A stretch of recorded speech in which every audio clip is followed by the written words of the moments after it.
हाल मेरा कुछ भी हो, मेरा अकीदा है यही, बख्शवाएगी मुझे तेरी मोहब्बत हुसैन, बख्शवाएगी मुझे तेरी मोहब्बत हुसैन। तो इमाम हुसैन रदी अल्लाह ताला अन्हु की मोहब्बत अल्हम्दुलिल्लाह हमारे तुम्हारी बख्शिश का सरमाया है। इसलिए ऐ लोगों, आप सुन रहे हो तो ज़रूर आओ। ये ला इलाहा इल्लल्लाह का कलिमा हम तक आपका पहुँचा तो इमाम हुसैन की देन है। कहने वाले कह रहे हैं कि कलमा ये तौहीद है, तेरी शहादत है हुसैन, कलमा ये तौहीद है, तेरी शहादत है हुसैन, इस्लाम और इस्लाम की हिफाजत है शहादत है हुसैन। इस्लाम को महफूज है किया तो इमाम हुसैन की शहादत ने महफूज किया। इसलिए उनके याद की महफ़िल में हमको आपको आना ज़रूरी है। इसलिए हम तमामी भाइयों से गुजारिश करते हैं कि आप ज़रूर तशरीफ़ लाएं।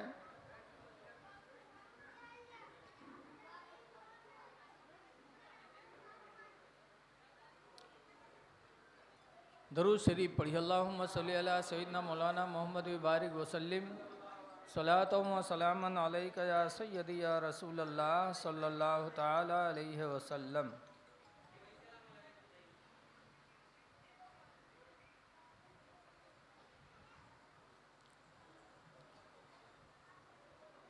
अल्लाह ने जो फरमाया कि ये ईमान वालों, नमाज और सब्र से मदद करो, मदद हासिल करो, बेशक अल्लाह सब्र करने वालों के साथ है। तो ये आयत नबी पर नाजिल हुई, लेकिन इसका अमली नमूना पढ़ते तो सब हैं, लेकिन इसका अमली नमूना करबला में इमाम हुसैन ने पेश किया कि इमाम हुसैन ने करबला में न सब्र का दामन छोड़ा न नमाज छोड़ी। हज़रत अल्लामा अब्दुल क़ादिर खत्तरी अलैहिर्रहमा बम्बई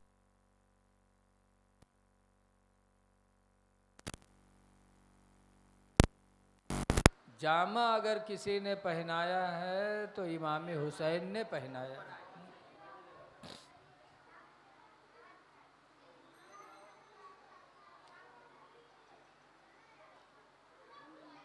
देखिए, हज़रत अली और हज़रत फ़ातिमा रज़ी अल्लाह ताला अन्हा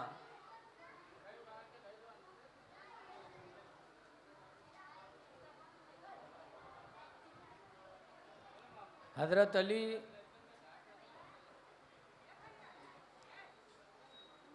ने एक मरतबा रसूलुल्लाह सल्लल्लाहु अलैहि वसल्लम की बारगाह में अर्ज़ किया था,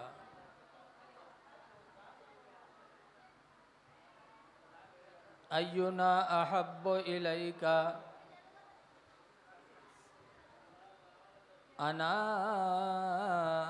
फ़ातिमा। हज़रत अली ने पूछा था, या रसूल अल्लाह सल्लल्लाहु अलैहि वसल्लम, हम दोनों में आपके नज़दीक महबूब कौन है? फ़ातिमा ज़्यादा महबूब हैं कि मैं ज़्यादा महबूब हूँ? तो सरकार ने क्या फरमाया था, अल फ़ातिमा तो अहब्बु इलैया मिनका, फ़ातिमा मेरे नज़दीक तुमसे ज़्यादा महबूब हैं। व अंतल अअज़्ज़ु इलैया मिन्हा, और तुम फ़ातिमा से मेरे नज़दीक इज़्ज़त में ज़्यादा हो। तुम इज़्ज़त में मेरे नज़दीक ज़्यादा हो, फ़ातिमा मेरे नज़दीक तुमसे मोहब्बत में ज़्यादा। पता चला कि अल्लाह के रसूल सल्लल्लाहु अलैहि वसल्लम ने हज़रत फ़ातिमा रज़ी अल्लाह ताला अन्हा को बताया कि मेरे नज़दीक महबूब हैं और तुम मुझसे मेरे नज़दीक फ़ातिमा से ज़्यादा बाइज़्ज़त हो। क्यों? हज़रत अली की भी बहुत बेपनाह तारीफ़ें हैं। कैमरा वाले तो सबका जहन बांटे हुए हैं यार, जल्दी लगा दो, जब तक तकरीर होगी जब तक लगाते ही रहोगे। दरूद शरीफ पढ़ लीजिए। अल्लाहुम्मा सल्ली अला सय्यिदना मौलाना मोहम्मद बारिक वसल्लिम सलातम व सलामन अलैका या सय्यदी या रसूल अल्लाह सल्लल्लाहु ताला अलैहि वसल्लम। ए बच्चे तुम लोग चुप रहो, बच्चे बहुत बोल रहे हैं, चुपचाप रहो।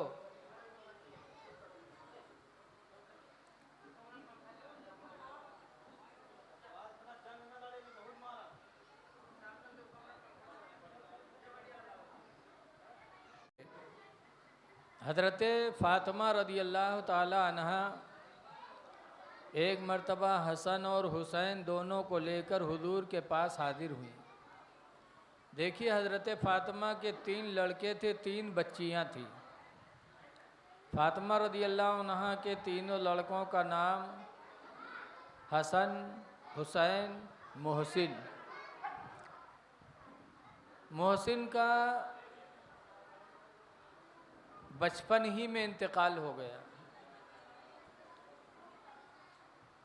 और 3 लड़कियां थीं, ज़ैनब, रुक़ैया और उम्मे कुलसूम। ये 3 बच्चियां थीं हज़रत फ़ातिमा ज़हरा की। ज़ैनब की शादी हज़रत जाफ़र तैयार से हुई, उम्मे कुलसूम की शादी हज़रत उमर फ़ारूक़ आज़म से हुई और छोटी लड़की की भी शादी की मंगनी हो चुकी थी। तो 2 लड़के थे हज़रत फ़ातिमा के, हसन और हुसैन। दोनों को लेकर एक दिन हज़रत फ़ातिमा हुजूर के पास गईं और कहने लगीं, अब्बू अपने इन दोनों नवासों को कुछ दे दो। तो हुजूर ने फरमाया, हसन को मैंने अपना इल्म दिया और सब्र दिया और हुसैन को मैंने अपनी बहादुरी और सखावत अता किया।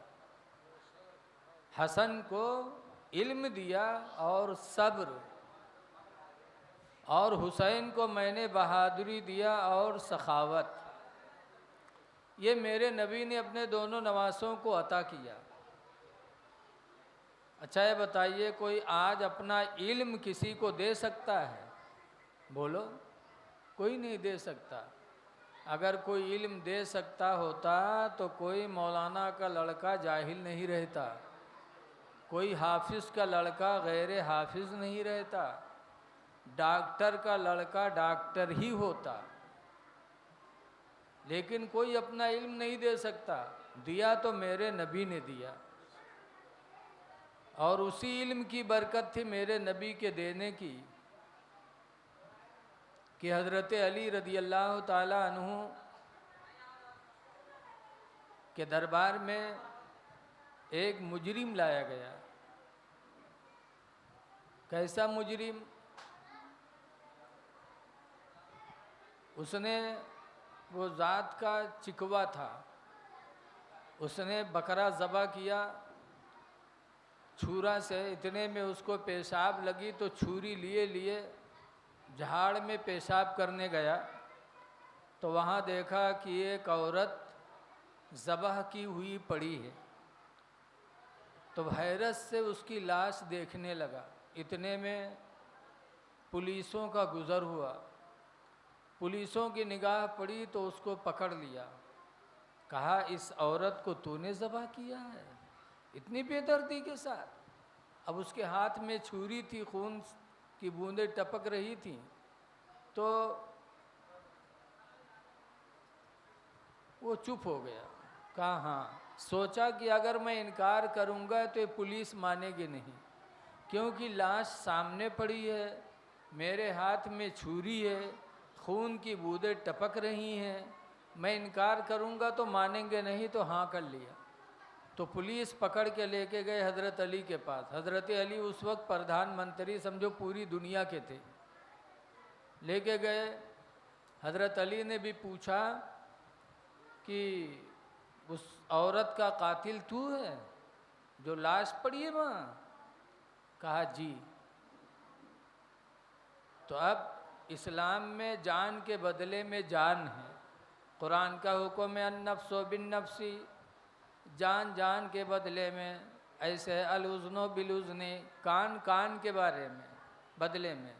अलनफो बिलनफी, नाक नाक के बदले में, कि अगर कोई नाक आपकी तोड़ दे तो आपको इस्लाम इजाज़त देता है कि उसकी नाक भी आप बदले में तोड़ सकते हैं, और माफ़ कर दो तो अल्लाह तुम पर मेहरबान हो जाएगा। जान के बदले में जान। तो उस चिकवा ने कहा कि ठीक है, आप अल्लाह का हुक्म नाफिज करिए। जब हज़रत अली शेर खुदा ने हुक्म फरमाया कि इसकी गर्दन मारो, जैसे जल्लाद तलवार लेके उस चिकवा का सर कलम करने के लिए आगे बढ़ा, इतने में एक नौजवान दौड़ता हुआ आया और कहा, ऐ अल्लाह के शेर, उस औरत का कातिल ये नहीं है, उसका कातिल मैं हूँ, ये बेगुनाह है, इसको क्यों आप मार रहे हो? एक नौजवान दौड़ता हुआ आया, कहा वो लाश जो झाड़ में पड़ी है उसका कातिल मैं हूँ, ये आदमी नहीं है, बेगुनाह, इसको क्यों कत्ल कर रहे हो? तब हज़रत अली ने उससे पूछा अच्छा क्यों? तब उस आने वाले नौजवान ने बताया कि वो मेरी औरत है, बदचलन थी, दूसरों से उसने ताल्लुक़ कर लिया था, बदचलनी की वजह से मैंने उसे ज़बह कर दिया। वो मेरी बीवी है, मैंने उसको कत्ल किया है, मुझसे बदला लिया जाए, ये तो बेगुनाह है। तब हज़रत अली ने उससे पूछा कि तुम बेगुनाह हो कि कातिल हो? तब उसने कहा, ऐ हज़रत अली शेर खुदा, अल्लाह गवाह है, मैं कातिल नहीं हूँ, मैं तो ज़ात का कुरैशी हूँ, गोश्त बेचना मेरा काम है। बकरा ज़बा किया था कि पेशाब लगी, इतने में मैं पेशाब करने गया छुरी ले कर के। जब वहाँ पेशाब करने गया तो देखा कि लाश पड़ी है, तो मैं हैरत से देखने लगा, इतने में आपके सिपाहियों ने मुझे पकड़ लिया। अब अगर मैं लाख इनकार करता तो ना आपकी पुलिस मानती ना आप मानते, क्योंकि मेरे हाथ में छुरी थी, खून की बूंदें टपक रही थीं, लाश सामने ज़बह की हुई पड़ी थी, तो ना आप मानते ना आपकी पुलिस मानती, इसलिए मैंने मजबूरन हाँ कर लिया, मैं कातिल नहीं हूँ। तो हज़रत अली ने उसे छोड़ दिया। जब छोड़ा और छोड़ने के बाद हुक्म दिया कि इस आदमी को कत्ल किया जाए जिसने अपनी औरत को कत्ल किया है। तब इमाम हसन बैठे थे, उन्होंने कहा अब्बा उसको छोड़ा है तो इसको भी छोड़ो। कहा बेटा इसको क्यों छोड़ें, कुरान में तो है कि जान के बदले में जान लो, इसने एक औरत की जान लिया है इसलिए इसकी जान ली जाएगी। तो हज़रत इमाम हसन, जिनको अल्लाह के रसूल ने अपना इल्म अता फरमाया था, उन्होंने कहा था अब्बा अगर कुरान में अन्नफ्सो बिन्नफ्स है कि जान के बदले में जान, उसी कुरान में ये भी लिखा है मन आहया, जिसने कोई एक जान बचा लिया, फ़कन्नमा अहयन्नास जमीआ, तो उसने पूरी एक जमात की जान बचा लिया। अगर ये नौजवान न आया होता तो कुरैशी बेगुनाह मार दिया जाता। इस नौजवान ने आकर के एक कुरैशी की जान बचा लिया। अब इसकी वजह से इसके बच्चे बचे, फिर बच्चों के बच्चे बचे। इससे जितनी नस्लें दुनिया में बढ़ेंगी, फिर नस्लों की नस्लें क़यामत तक बढ़ती रहेंगी। अब्बू एक जान को बचाकर इसने हज़ारों की जान बचाया है। जब इमाम हसन ने कुरान पढ़ के हवाला दिया तो हज़रत अली ने इमाम हसन की बात को मान लिया। ये इल्म किसने दिया था? अल्लाह के रसूल ने दिया। इसीलिए जो कोई नहीं दे सकता वो चीज़ मेरे नबी अता करते। इसीलिए आला हज़रत इमाम अहले सुन्नत रदी अल्लाह ताला अन्हु फरमाते हैं, कौन देता है देने को मुँह चाहिए। आप रुपया दे सकते हो, गल्ला दे सकते हो, खाना दे सकते हो, लेकिन अपना इल्म किसी को नहीं दे सकते, अपनी बहादुरी किसी को नहीं दे सकते। कौन देता है देने को मुँह चाहिए, कौन देता है देने को मुँह चाहिए, देने वाला है सच्चा हमारा नबी। सुभान अल्लाह। नारे तकबीर, नारे रिसालत, मसलके आला हजरत, खानदान आला हजरत, जश्न शुहदाए करबला। नारे तकबीर, नारे रिसालत। तो मेरे नबी ने इल्म इमाम हसन को दिया, तो ये मेरे इमाम हसन का ये इल्म था। और सब्र दिया तो साबिर कितने निकले इमाम हसन? मेरे नबी ने अपना सब्र दिया था तो कितने बड़े साबिर निकले। आप देखो वाक़ियात की रोशनी में कि हज़रत इमाम हसन रदी अल्लाह ताला अन्हु को जहर देने वालों ने जहर दिया। कितनी मर्तबा? 6 मर्तबा। 5 मर्तबा लोगों ने जहर दिया। तो जब जहर खाते हो तकलीफ़ बढ़ती तो हुजूर के रोज़े पे जाके दुआ मांगते, अल्लाह रसूलुल्लाह के वसीले से जहर की तकलीफ़ को दूर फरमा देता। 5 मर्तबा हुजूर की मज़ार पे जाके दुआ मांगे और जहर से निजात मिली। पता चला इमाम हसन से साबित है अल्लाह वालों के वसीले से दुआएं कबूल होती हैं, वरना इमाम हसन घर ही में दुआ मांग लेते।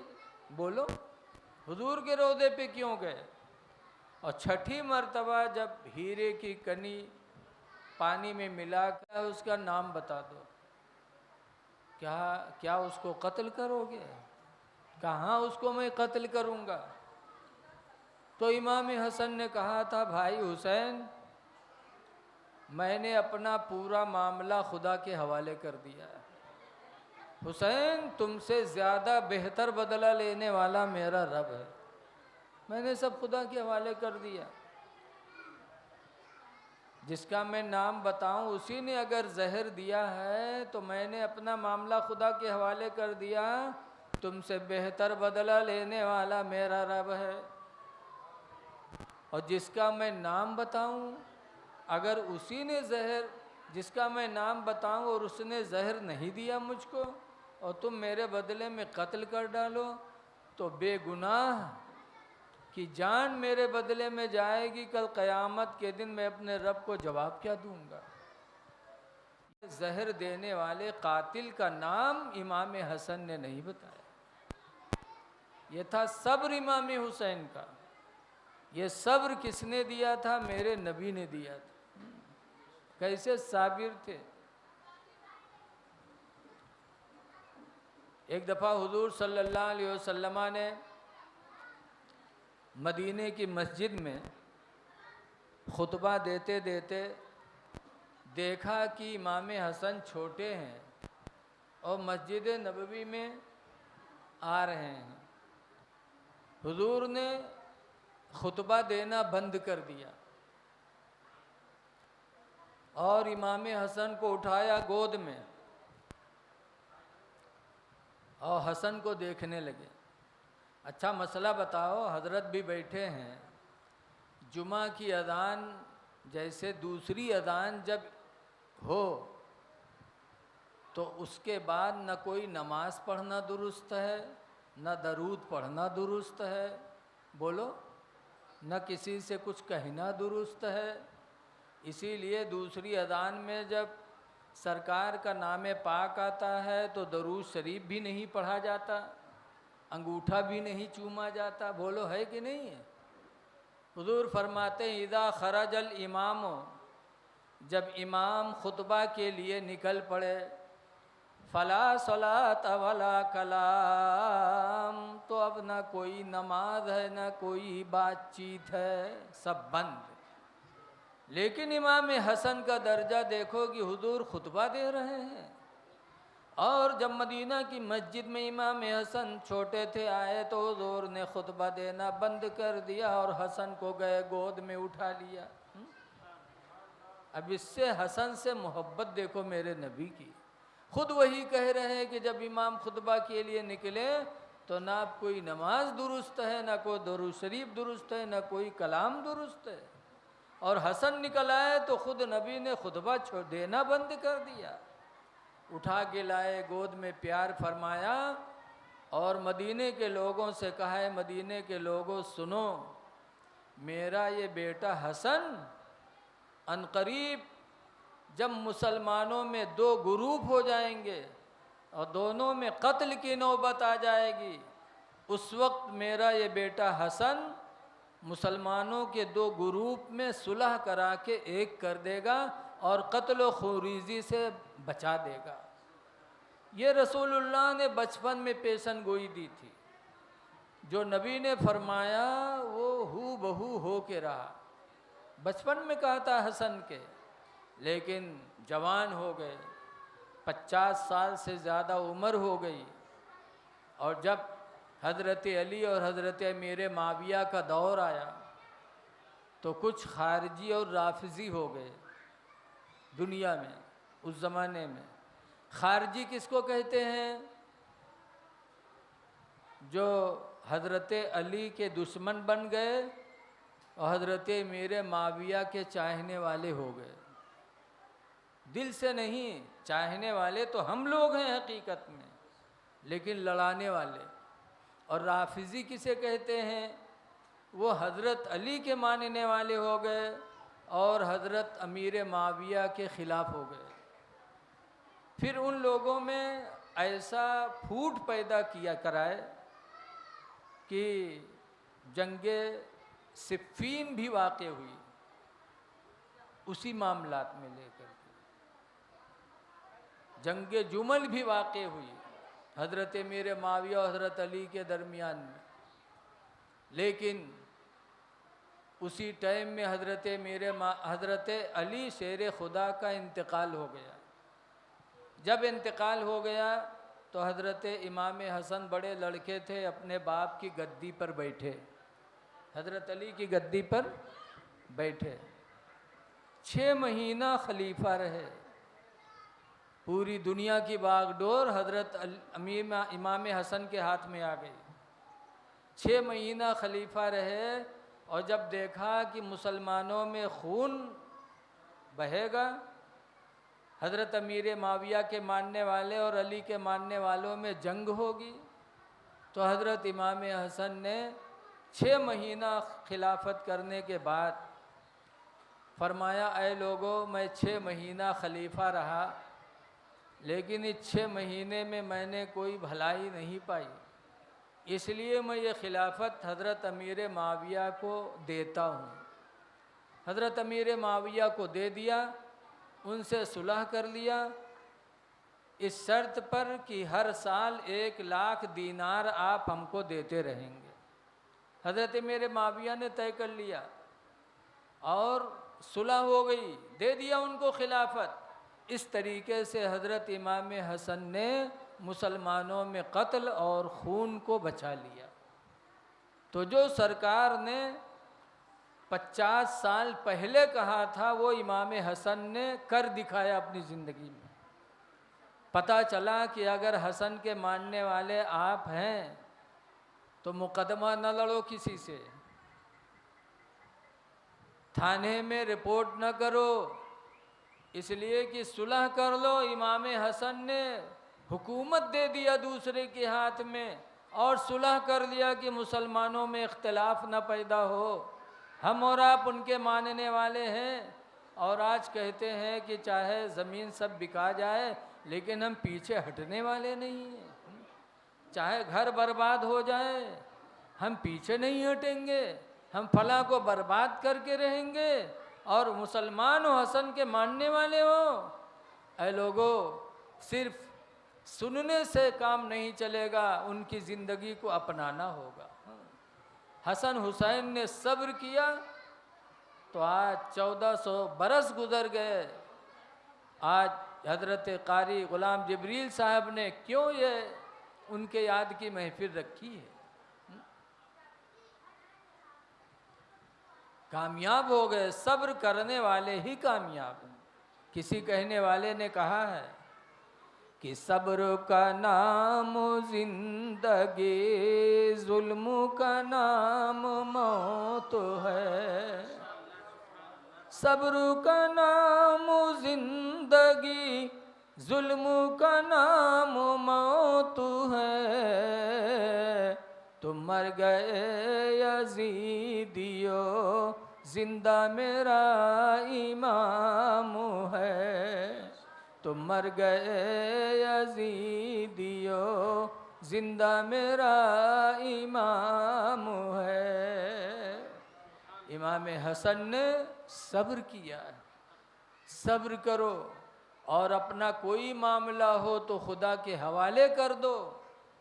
लेकिन ये एक बात बताओ कि इमाम हुसैन ने इमाम हसन से पूछा था, भाईजान आपको जहर किसने दिया? तो इमाम हसन ने नहीं बताया। कहा मैं जिसका नाम बताऊं अगर उसी ने दिया है तो तुमसे बेहतर बदला लेने वाला खुदा है, और जिसका मैं नाम बताऊं उसने नहीं दिया और मार डालो तो मैं बेगुनाह एक कत्ल में फंसूं, अल्लाह को क्या जवाब दूंगा? उन्होंने नहीं बताया। और बाद में किताब लिखे वाले इतने बड़े नालायक जाहिल कि उन्होंने लिख दिया कि इमाम हसन को जहर देने वाली उनकी बीवी जौदा है। खुद इमाम पाक की बीवी पर तोहमत लगा दिया। बताओ, इमाम हसन नहीं बताए, हुसैन नहीं जाने घर के, और बाद में लिखने वाले कैसे जान गए हैं? ये कितने बड़े बदतमीज हैं जो एक इमाम की बीवी पर तोहमत लगाते हैं। कुरान करीम में है वल्लज़ीना यरमून अल-मुहसनातिल मोमिनाती, वो कितने बड़े बदनसीब हैं जो पाक दामन औरतों पर तोहमत लगाते हैं। ऐसे ही किसी पाक दामन औरत पर तोहमत लगाना ये हराम है, तो जो इमाम के निकाह में रही हो उस औरत का दर्जा कितना बुलंद होगा। ऐसी औरत को, ऐसे इमाम की बीवी को तोहमत लगाना कितना बड़ा हराम होगा। आजकल बहुत से लोग अपनी बीवियों को तोहमत लगा देते हैं। किसी से अगर हंस के बात कर लिया तो फौरन तोहमत, किसी को घर पे बुला लिया तो फौरन तोहमत। कुरान कहता है हराम है पाक दामन औरतों को तोहमत लगाना, जब तक कि तुम अपनी आँखों से कोई चीज़ का मुशाहिदा न कर लो, जब तक तुम्हारे पास अल्लज़ीना यातूनल अरबात शुहदा कुछ है कुरान करीम में कि जो बहतान लगाते हैं वो 4 गवाह लेकर के आए, कुरान में है, और चारों गवाह गवाही दें तब तुम किसी के ऊपर तोहमत लगा सकते हो। और ऐसे आदमी आज अपनी बीवी को तोहमत लगा करके फिर उसकी ज़िंदगी को बर्बाद करता है। इसलिए हमें कभी भी ऐसी सोच नहीं रखना चाहिए, बल्कि ये सोचो कि इमाम हसन की निकाह में आने वाली औरतें क्या बताते हैं कि उनकी बीवी जौदा यजीद से फंसी हुई थी मादल्ला, और यजीद ने लालच दिया था कि तुम हसन को मार डालो तो हम तुमको अपने निकाह में ले लेंगे। यजीद जैसे बदतमीज इंसान के लालच में इमाम की बीवी इमाम को जहर दे दे, ऐसा कभी नहीं हो सकता। हमने तो यहाँ तक पढ़ा है कि जिस बीवी को इमाम हसन तलाक दे देते थे तो वो बीवी ज़िंदगी गुजार लेती थी ऐसी, लेकिन किसी से निकाह नहीं करती थी, ऐसी ही पूरी ज़िंदगी उनकी मोहब्बत में गुजार देती। जब उनसे कोई कहने वाला कहता कि दूसरा निकाह कर लो तो कहती थी नहीं, हम ऐसे ज़िंदगी गुजार लेंगे ताकि कल क़यामत के दिन फरिश्ते हमें किसी और की बीवी कह के न पुकारें बल्कि इमाम हसन मुश्तबा की बीवी कह के पुकारेंगे तो मेरा सर फ़ख्र से ऊंचा हो जाएगा। तो जिस इमाम की बीवी पूरी ज़िंदगी हसन की मोहब्बत में गुजार दे, क्या वो यजीद जैसे नालायक इंसान के चक्कर में अपने शौहर को जहर दे सकती हैं? कतान नहीं। बहरहाल अल्लाह ताला हमको आपको अहले बैत से सच्ची मोहब्बत करने की तौफीक अता फरमाए। इमाम हसन रदी अल्लाह ताला अन्हु एक मर्तबा अपने दोस्तों के साथ मेहमानों के साथ खाना खा रहे थे। अपने खादिम से कहा कि ज़रा घर से सालन ले आओ। उनका खादिम नौकर गया घर में सालन लेने और मिट्टी का बड़ा पियाला था, सालन लेके आ रहा था और करीब पहुंचा तो उसका पैर फंस गया और मिट्टी का बड़ा पियाला सालन का लेके इमाम हसन पे गिर गया। मिट्टी का पियाला भी फूटा और इमाम हसन के बदन पे सालन पड़ा, गरम गरम सालन, जल भी गए, कपड़ा भी ख़राब हो गया। तब इमाम हसन को गुस्सा आया और गुस्से में निगाहें अपने खादिम की तरफ उठाई जलाल में। गाली नहीं बक्का जैसे हम लोगों को आज गुस्सा आता है तो फ़ौरन गाली। ये अल्लाह वालों का सेवा नहीं है, ये जाहिलों की आदत है कि गुस्सा आए तो फ़ौरन गाली, गुस्सा आए तो हाथ उठ जाता है हमारा आपका। नहीं, इमाम हसन का ना हाथ उठा ना मुंह खुला, बल्कि सिर्फ निगाहें गज़ब की उठाईं। लेकिन वो ग़ुलाम क्या ग़ुलाम था। आज हम आज़ाद होकर के कुरान नहीं जानते और वो ग़ुलामी की ज़िंदगी बसर करके कुरान के हाफिज़ और आलिम हुआ करते थे। कुरान भी के हाफिज़ भी होते थे और उसका माना भी समझते थे। जैसे ग़ुलाम ने देखा कि इमाम हसन हम पर नाराज़ हो गए, वैसे ग़ुलाम ने कुरान की एक आयत पढ़ी, फ़ौरन पढ़ा, अल-काज़िमीन अल-गैज़। अल्लाह फरमाता अल-काज़िमीन अल-गैज़, गुस्से को पी जाने वाले। जैसे ग़ुलाम ने इतना कहा अल-काज़िमीन अल-गैज़, वैसे इमाम हसन के चेहरे से सुर्खी ख़त्म, गुस्सा ख़त्म, फ़ौरन चेहरा बदल गया, खुश हो गए। फिर आगे कहता है वो ग़ुलाम वल-आफ़ीना अनिन्नास, और अल्लाह फरमाता है लोगों को माफ़ कर देने वाले। जैसे इमाम हसन ने खुदा का पैगाम सुना, लोगों को माफ़ कर देने वाले, वैसे इमाम हसन ने फ़ौरन कहा क़द अफ़ौतुका, मैंने तुझे माफ़ कर दिया। फिर ग़ुलाम ने आगे पढ़ा, वल्लाहु युहिब्बुल मुहसिनीन, और अल्लाह एहसान करने वालों को अपना महबूब बना लेता है।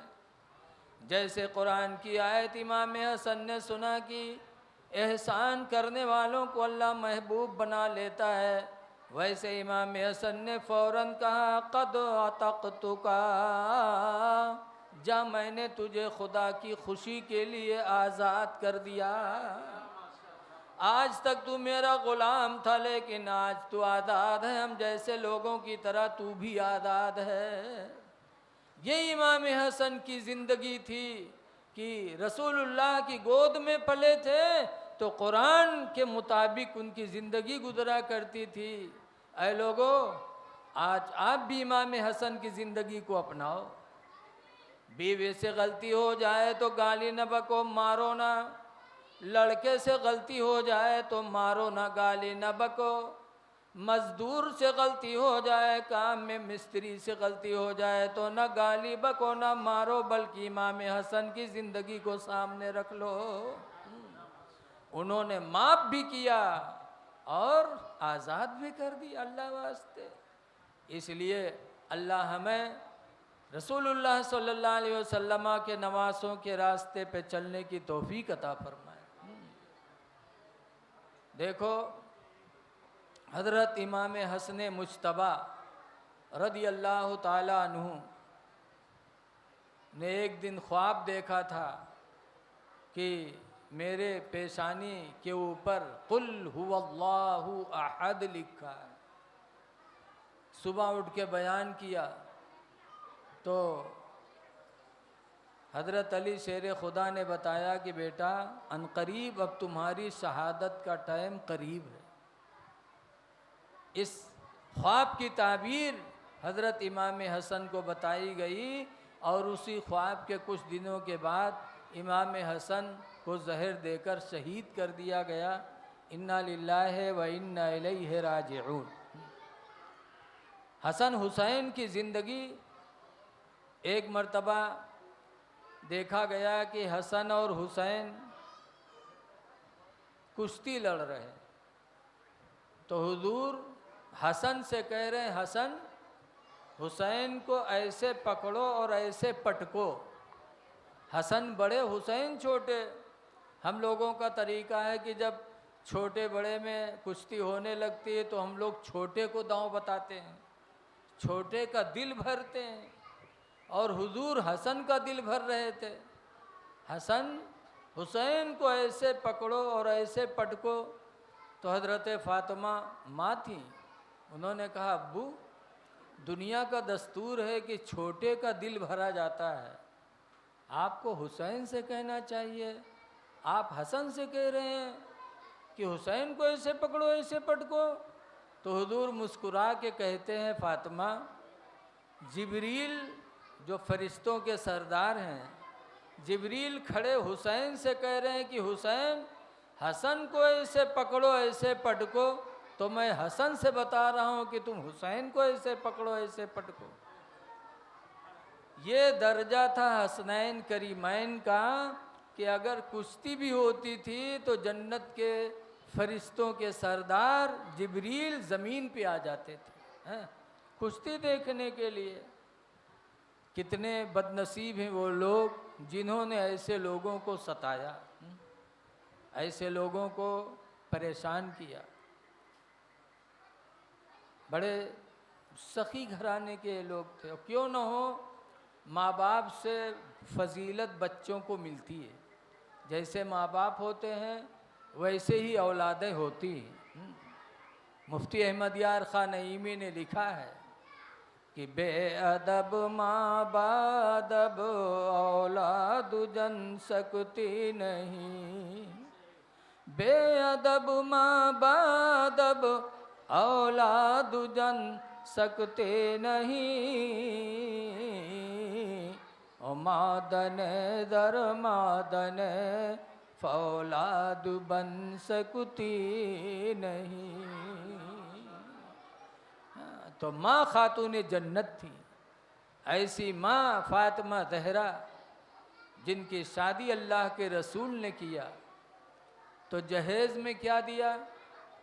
एक चारपाई। हमारी माँ बहनें सुन लें, आज तुम्हारे माँ बाप तुमको कितना देते हैं, फिर भी तुम्हारे शौहरों का दिल नहीं भरता। फरमाइश पर फरमाइश।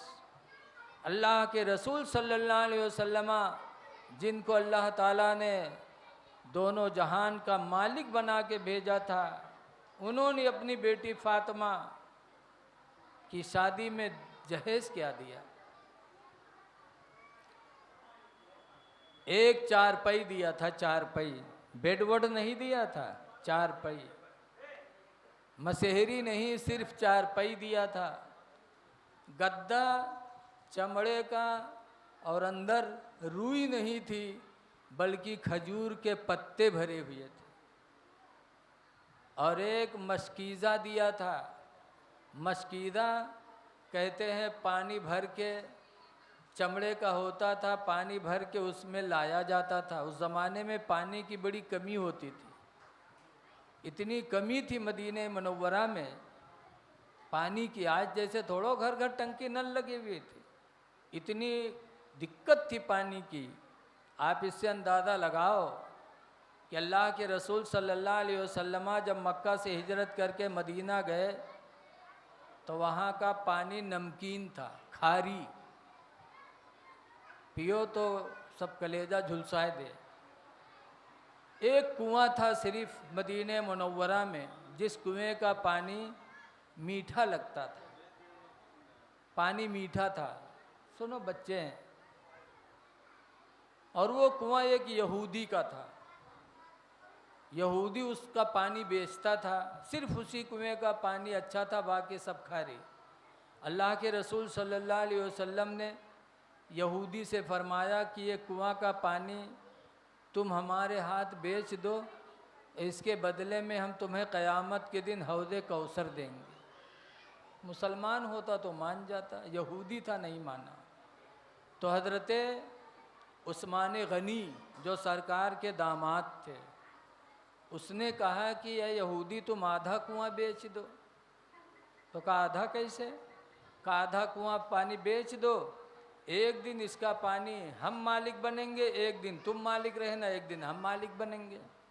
तो कहा ठीक है ले लो। तो कितने में लिया? 20 दीनार में या 20 दिरहम में, 20,000 दिरहम या दीनार में हज़रत उस्मान गनी ने आधा कुआं का पानी ख़रीदा और अल्लाह के रसूल को नज़र कर दिया। अल्लाह के रसूल ने फरमाया, ऐ मदीने के लोगों, चाहे कोई यहूदी हो, चाहे कोई मजूसी हो, चाहे कोई मुसलमान हो, किसी धर्म का भी हो, उसके लिए इस कुएं का पानी मुफ्त है, सब लोग पियो। ज़रा सुभान अल्लाह बोल दो। ये मेरे नबी का रहमो करम है। हाँ, मेरे नबी का रहमो करम है। हिंदू मुस्लिम नहीं मेरे नबी ने देखा, मजूसी यहूदी नहीं देखा, बल्कि इंसान समझकर मेरे नबी ने सबको इजाज़त दे दी पानी लेने की। शनीचर की बारी मुसलमानों की आई, ऐलान हो गया, लोग पानी पिए भी और अपने अपने बर्तनों में भर भी लिया। फिर आधा कुआं का मालिक यहूदी था, इतवार को बैठा बेचने के लिए, तो कोई पानी लेने नहीं आया, सबके घर में पानी था। फिर सोमवार को बारी आ गई हज़रत उस्मान गनी की, फिर चारों तरफ से लोग टूट पड़े, पानी पीते भी थे, अपने बर्तनों में भरते भी थे। फिर मंगल को बारी आई यहूदी की, फिर कोई नहीं लेने वाला, सबके घर में पानी। तब उस यहूदी ने हुजूर से कहा था कि उस्मान से कह दो कि आधा कुआं जो बचा है वो भी ले ले। कहा क्यों? कहा जब मेरा पानी कोई ख़रीदने के लिए तैयार ही नहीं है तो वो भी ले लो। तो हज़रत उस्मान गनी ने वो आधा कुआं का पानी भी ख़रीद कर और पूरे कुआं का पानी मदीने के लोगों के लिए मुफ्त कर दिया था। ऐ लोगों, पता चला कि पानी पिलाना किसी को ये भी सहाबी की सुन्नत है। पानी पिलाने में हिंदू मुस्लिम भी न देखो, कोई भी तुम्हारे घर पर आ जाए तो उसको पहले पानी दो। पानी पिलाने से बेहतर नेकी आपको नहीं है कोई। सहाबा से साबित है, मेरे नबी से साबित है। बहरहाल टाइम कम है, अल्लाह ताला इन चंद बातों को अपनी जनाब में कबूल फरमाए। ऐ लोगों, तो मैं कह रहा था कि हज़रत फ़ातिमा ज़हरा को जो जहेज़ मिला, एक चारपाई और पानी की दिक्कत थी तो पानी लाने का मशकीज़ा और चक्की आटा पीसने के लिए, ये चंद सामान मेरे नबी ने अपनी बेटी फ़ातिमा के जहेज़ में दिया। अपने हाथ से फ़ातिमा ज़हरा आटा पीसा करती थीं, घर का सारा काम करती थीं। एक मर्तबा जंग हुनैन में बहुत से ग़ुलाम और लौंडी मदीने मुनव्वरा में सरकार के हाथों में आईं, तो सरकार ग़ुलाम बांटने लगे, ग़ुलाम तुम ले लो, ये लौंडी तुम ले लो घर के काम काज के लिए। तो हज़रत फ़ातिमा ज़हरा के हाथों में घिट्ठे पड़ गए थे काम करते करते। उन्होंने ख़बर भेजा कि या अब्बू, घर के काम काज में मुझे बड़ी तकलीफ़ होती है, एक लौंडी मुझे भी दे दो ताकि मेरे काम में हाथ बटा लिया करे। तब मेरे नबी ने उस वक्त क्या फरमाया था, फ़ातिमा, जो बच्चे यतीम हो गए हैं, जिनके बाप जंग बद्र में शहीद हो चुके हैं, जंग उहुद में, वो यतीम बच्चे तुमसे ज़्यादा हकदार हैं इस माल गनीमत के। बेटी फ़ातिमा, तुम न लो, उन यतीम बच्चों का हक़ है, उनको देने दो। और बेटी फ़ातिमा, अगर तुमको तकलीफ़ होती है घर के काम काज में, तो तुम सुबहान अल्लाह, अल्हम्दुलिल्लाह, अल्लाहु अकबर की तस्बीह पढ़ लिया करो बेटी। इन कलमों की बरकत से अल्लाह फरिश्तों को भेज कर तुम्हारे कामों में आसानी पैदा फरमाएगा। ये मेरे नबी ने यतीमों का ख्याल रखा, अपनी बेटी की तरफ नहीं गए बल्कि यतीमों की तरफ गए। ऐ लोगों, नबी की ज़िंदगी से हमको आपको बहुत कुछ सबक मिलता है। अल्लाह ताला हमें शहीदान करबला के राह पे चलने की तौफीक अता फरमाए। बस आखिरी बात है, मैं आपसे कह रहा हूँ कि एक बात को याद रखो कि करबला में इमाम हुसैन के सीने पे चढ़ के कौन बैठा था, बताओ? इमाम हुसैन रदी अल्लाह ताला अन्हु। एक बात ये भी याद रखो कि बहुत से लोग बहकाते हैं कि इमाम हुसैन हुकूमत के चक्कर में गए थे। आजकल यजीदी भी बहुत से पैदा हो रहे हैं, नए नए यजीदी। वो कहते हैं इमाम हुसैन तो हुकूमत वक्त की बगावत करने गए थे, लेकिन याद रखो इमाम हुसैन हुकूमत के चक्कर में नहीं गए थे। इसीलिए जब करबला में इमाम हुसैन को रोका गया था, तब इमाम हुसैन ने 3 बातें कही थी कि मेरी 3 बातों में से कोई एक बात मान लो। कहा बोलो। तब इमाम हुसैन ने झोला पलटा था जिसमें कूफियों के 53 खतूत थे। कहा देखो ये खतूत तुम लोगों ने लिखा तब मैं आया, तो अगर तुम लोग राज़ी हो अपने बात पे तो मुझे ले चलो, मैं चलने के लिए तैयार हूँ। और अगर नहीं राज़ी हो तो मुझे छोड़ दो, मैं मदीना वापस चला जाऊँ। एक बात। दूसरी बात यह है कि या तो मुझे मदीना और दमिश्क के सरहद पर छोड़ दो, मैं वहीं पर रहकर अपनी ज़िंदगी गुजार लूँगा। तीसरी बात, इस पर भी राज़ी नहीं हो तो तुम मुझे दमिश्क ले चलो और यजीद से मैं अपनी बात कर लूँगा, जैसे मेरे भाई इमाम हसन ने अपनी बात अमीर माविया से कर लिया था।